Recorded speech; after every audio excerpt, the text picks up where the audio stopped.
atau juga yang perhatikan, tapi memang peristiwa itu terjadi erat hubungannya menentukan perjalanan hidup kita, ya, menyebabkan kita penderitaan, yang menyebabkan kita menjadi kaya raya, kita menjadi populer, ya kan gitu.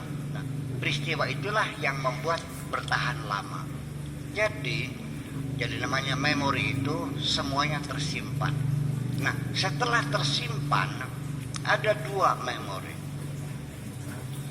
Ada peristiwa masa lalu yang indah, kita tidak mengingat, tapi memori itu mereproduksi sendiri peristiwa yang menyenangkan. Bertemu dengan seorang perempuan yang cantik cerita di kereta api di Cirebon Express, cengir, ketawa sendiri, ya kan? Sering nggak kita sedang nyetir mobil, oh tiba-tiba hati kok senang banget. Itu ada memori lama yang menyenangkan yang muncul dengan sendirinya. Tapi juga kadang-kadang kita lagi masak ini, nggak tahu ujung-ujung berbesmilih nangis sendiri. Itu ada memori yang mereproduksi sendiri. Itu adalah kita harus mengenali tentang memori kita sendiri. Nah, yang jadi masalah sekarang, memori yang menyenangkan nggak masalah, itu akan membuat kita semangat. Ini memori masa lalu yang tersimpan berupa penderitaan, kekecewaan yang menjengkelkan, kematian, ketipu, kecelakaan, rumah kebakar, panen gagal panen, tidak lulus, kan gitu. Itu yang menyebabkan kita masih sering menangis lagi. Oleh karena itulah, makanya pengen nggak kita bisa mengelola supaya kita bisa mengatur diri kita sendiri, bagaimana kira-kira ini jangan disimpan, ini lewat aja. Ada satu hal, ini perlu dicatat juga, mungkin para psikolog yang lain juga silakan ditinjau kembali, dipelajari kembali. Begini, ketika kita menghadapi satu peristiwa yang sangat menyakitkan,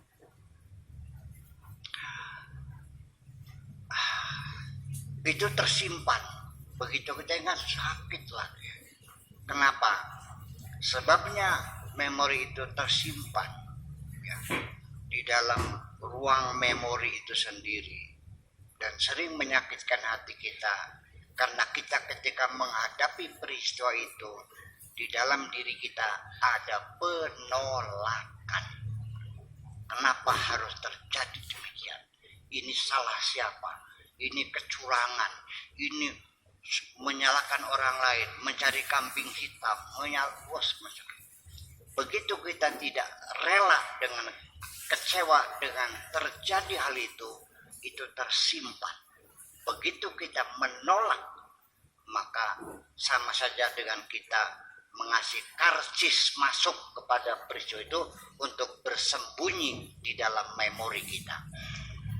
Tetapi kalau kita terima dengan baik-baik saja, dengan ikhlas, ridha wa taslim, oke, ya sudah, ya Allah, barangkali ini belum nasibku jadi orang kaya, barangkali ini bukan jodohku, ya sudahlah, barangkali engkau akan memilihkan perempuan yang lebih baik dari yang ini. Itu malah tidak tersimpan, lewat. Jadi ridha wa taslim, tawakal, ridha, taslim ini diperlukan dalam hidup kita, menerima apapun yang terjadi. Maka memori itu tidak akan penuh, semuanya lewat, ya sudah. Nah, ini yang jadi persoalan. Kalau kita tolak malah masuk, kalau kita terima malah tidak tinggal di situ. Ini satu kata kunci bahwa orang-orang yang tidak pernah kecewa, tidak pernah takut, tidak pernah gelisah, itu selalu dikonotasikan dengan waliullah.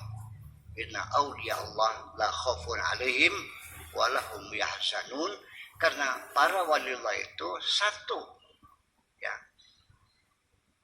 Kenapa dia jadi waliullah? Karena mereka itu sudah siap menerima apapun yang menjadi ketentuan Allah, tidak ada penolakan. wa qaulu sami'na wa ata'na ghufranaka rabbana wa ilaikal masir. Jadi nggak ada menderita apa, ya udah selesai ya. Jadi dari sejak awal kita sendiri ketika menghadapi suatu peristiwa, coba kita manage dengan baik. Umpamanya ini kalau kita menolak menjadi beban, tapi kalau kita terima selesai. Seperti di YouTube Mima ini, saya tidak pernah baca komen tuh, cuman tambah nganggur pengen tahu aja gitu. Ada yang komen, saya sangat senang sekali dengan ceramah-ceramah Anda.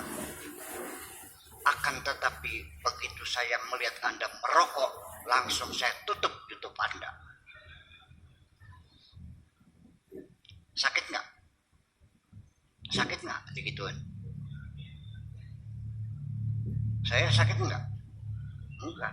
Malah adminnya pada sakitnya. Iya. Saya bilang, jangan direspon, jangan dijawab, jangan dibantah. Orang semacam itu saya duga mungkin belum tamat SD. Sebab kalau minimal tamat SD saja, kan ada pelajaran etika, budi pekerti, ya kan? Jangan-jangan ini uneducated. Ya sudah, kita maklumi saja. Ya, kita doakan mudah-mudahan orang itu ke depan bisa bersopan santun dengan siapapun. Enak nggak? Ya sudah, lalu kita abaikan dan kita kembalikan orang-orang semacam itu ke tanah air yang semula. Maknanya, aku tidak kenal kamu. Selesai. Oke? Itu aja kok, sudah banget. Jangan dibantah, jangan ditanggapi. Udah selesai. Udah, terima kasih.